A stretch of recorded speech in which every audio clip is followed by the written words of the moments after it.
Assalamualaikum warahmatullahi wabarakatuh. Bismillahirrahmanirrahim. Alhamdulillah nahmaduhu wa nasta'inuhu wa nastaghfiruh wa na'udzu billahi min sururi anfusina wa min sayyiati a'malina. May yahdihillahu fala mudilla lahu wa may yudlil fala hadiya lahu.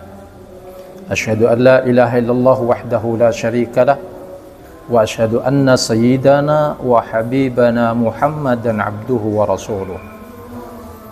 Allahumma salli ala sayyidina Muhammadin salatan taghfir biha adh-dhunub wa tuslihu biha al-qulub wa tantaliqu biha al-usub wa talinu biha as-su'ub wa ala alihi wa sahbihi wa man ilaihi mansub.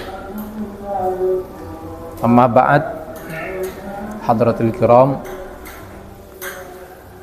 ma'asyiral muslimin rahimakumullah.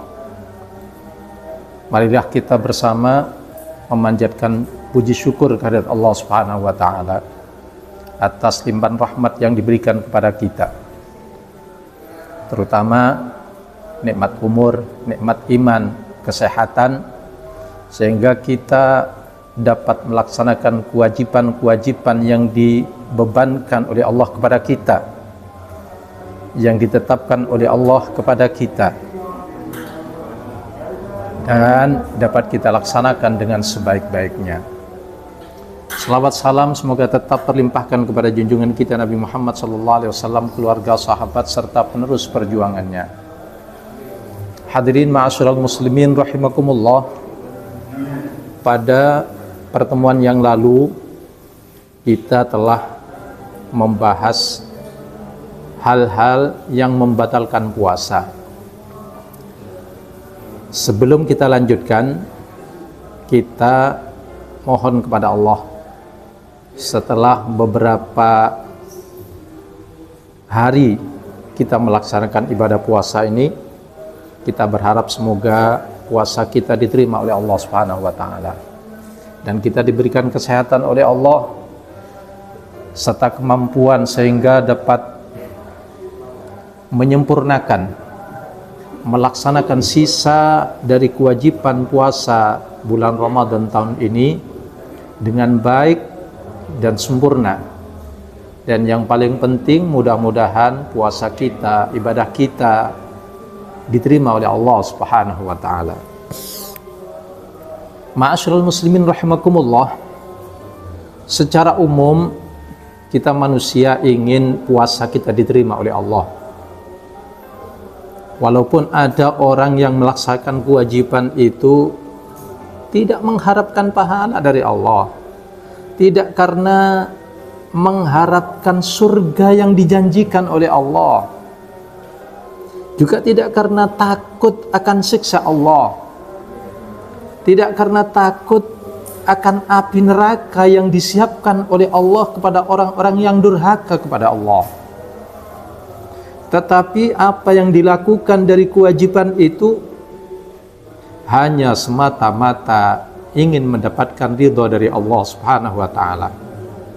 Kita ingat seorang sufiyah, Rabi'atul Adawiyah, ketika beribadah, dia memang tidak ingin supaya dibalas oleh Allah, supaya dimasukkan surga, tidak, atau karena takut kepada neraka, tidak, tapi semata-mata murni ingin mendapatkan ridha dari Allah. Tetapi karena kita pada umumnya adalah orang-orang yang berbeda dengan beliau-beliau itu, ya tentunya kita bekerja ingin dapat upah, kita beribadah ingin mendapatkan pahala. Nah, puasa yang kita laksanakan itu akan diberikan pahala oleh Allah ketika kita melaksanakan sesuai dengan tuntunan Allah Subhanahu wa taala. Dalam melaksanakan ibadah puasa ada banyak hal yang dilarang karena dapat membatalkan puasa itu sendiri.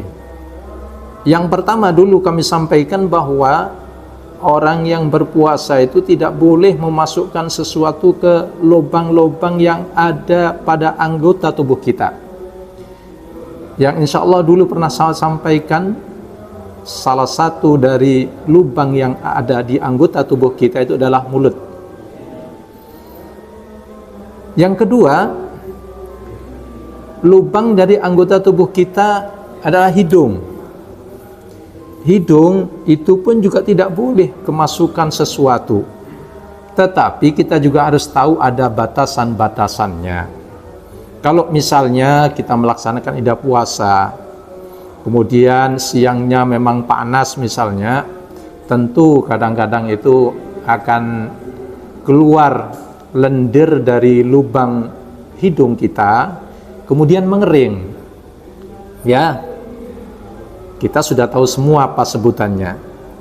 Ketika kita memasukkan untuk membersihkan itu pada hidung kita, pada dasarnya boleh, asalkan tidak sampai pada batasan dalam, yang mana batasan itu ketika kita masuk air maka akan terasa sakit, terasa nyeri. Nah, kalau sudah sampai pada batasan itu akan membatalkan puasa. Tapi kalau hanya pada lubang yang bagian depan, maka itu para ulama menyampaikan itu tidak membatalkan puasa. Tuh. Yang kedua, telinga. Telinga juga begitu. Kadang-kadang memang telinga kita mungkin terasa gatal, atau mungkin karena sesuatu hal yang kita tidak enak, mungkin ada air sedikit di bagian lubang depan. Nah, itu pada dasarnya ketika kita memasukkan ke sesuatu, ibaratnya jari kita masukkan, asalkan tidak sampai pada lubang yang kedua.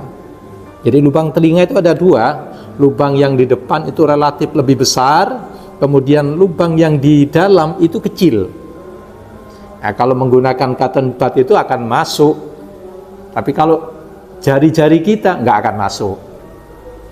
Nah, ketika jari-jari kita memasukkan untuk membersihkan atau mungkin terasa gatal kita masukkan, ketika nggak sampai pada lubang yang kedua yang dalam itu, maka itu tidak membatalkan puasa. Demikian yang disampaikan para ulama sesuai dengan kitab-kitab yang ada dari kitab-kitab fikih. Itu tentang telinga. Kemudian di samping telinga ada kubul. Untuk kaum laki-laki itu relatif aman, karena memang, mohon maaf ya, saluran air kencing itu kecil dan tidak mungkin atau susah untuk dimasuki sesuatu ya, kecuali dalam hal-hal yang darurat. Nah, kalau sudah darurat, misalnya orang yang sakit nggak bisa kencing kemudian harus dimasukkan selang ke dalamnya, karena itu sudah darurat, ya sudah lain hukumnya. Tetapi kalau tidak ada keperluan apa-apa, nggak mungkin orang akan memasukkan sesuatu, apalagi dengan jari kita, tidak mungkin. Nah, itu maka relatif lebih aman untuk kaum laki-laki. Sedangkan untuk wanita, mohon maaf, maka bagian yang terbuka ketika duduk jongkok, bagian yang terlihat itulah yang namanya zahir. Tapi yang tidak terlihat itu namanya batin.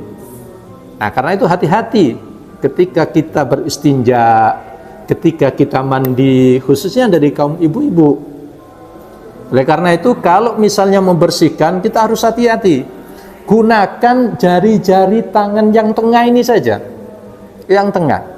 Dan diharapkan posisi jari-jari ini lurus, sehingga tidak memungkinkan jari itu ada yang akan masuk ke dalam lubang kubul tersebut. Jadi dibersihkan secara rata. Nah, ini nggak akan masuk. Jadi itu bagian zahirnya saja. Tapi maaf, ketika adalah salah satu jari yang ditekuk misalnya, maka ini akan menyangkut ke dalam. Nah, kalau sudah menyangkut ke dalam, sudah lain ceritanya. Nah, itu bisa membatalkan puasa kita. Nah, itu karena itu harus hati-hati. Kemudian lubang dari anggota tubuh kita yang juga sambung ke lambung, ke perut, itu adalah dubur kita. Maaf, dubur kita itu ada bagian-bagiannya. Ada bagian yang luar itu terbuka, halus. Tapi bagian antara yang terbuka dengan yang dalam itu keriput. Ada yang mengatakan kulitnya keriput. Batasannya sampai dengan keriputnya itu kalau membersihkan. Jadi orang yang berpuasa tidak boleh tangannya misalnya dimasukkan ke dalam lubang dubur, itu tidak boleh. Lagi pula namanya manusia, bukan ayam. Ya kalau zaman dulu orang ingin tahu kalau ayam ini ada telurnya atau tidak, ya jari-jarinya dimasukkan. Dan itu sudah gak lazim sekarang. Nah kalau masih kan nggak mungkin ada manusia yang bertelur. Kenapa harus dimasukkan? Nah kalau sudah dimasukkan tentunya itu dapat membatalkan. Nah oleh karena itu ya hanya sampai pada batasan yang luar itu, sampai pada bagian yang keriput itu. Nah itu jangan bersihkan. Jadi nggak boleh ditekuk juga. Nah, karena itu hati-hati. Nah terkait dengan lubang-lubang tersebut, kalau misalnya kemasukan benda, tetapi benda tersebut yang masuk misalnya air, dan itu kita lakukan karena ada tuntunan misalnya dalam melaksanakan ibadah, itu tidak membatalkan. Satu contoh ketika kita wudhu, kok ternyata atau mandi, ternyata ada bagian air yang masuk ke dalam telinga, tetapi karena itu dalam keadaan melaksanakan ibadah seperti wudhu, itu enggak membatalkan. Atau ketika kita akan Jumatan kita mandi, tidak membatalkan. Atau mungkin karena orang itu misalnya dalam keadaan junub sampai dengan subuh belum mandi, setelah subuh dia baru mandi, kemasukan, tapi karena itu memang kewajiban melaksanakan bersuci mandi itu, maka tidak membatalkan puasa. Nah itulah hal-hal yang berkaitan dengan lubang-lubang dari anggota tubuh kita ini, yang ketika dimasuki sesuatu dengan sengaja maka akan membatalkan puasa. Bagaimana kalau bukan melalui lubang, misalnya suntik, itu ada dua. Kalau suntik itu nanti menimbulkan kenyang, maka itu membatalkan menurut bagian ulama. Tapi kalau tidak membatalkan, tidak menimbulkan rasa kenyang, ibaratnya infus, maka tidak membatalkan puasa. Nah, hadirin, barangkali itu yang dapat kami sampaikan dengan keterbatasan waktu ini. Mudah-mudahan Allah menerima ibadah kita dan juga menambahkan ilmu kita, serta ilmu yang kita pelajari menjadi ilmu yang manfaat. Wallahu a'lam bishawab. Kurang lebihnya mohon maaf. Assalamualaikum warahmatullahi wabarakatuh.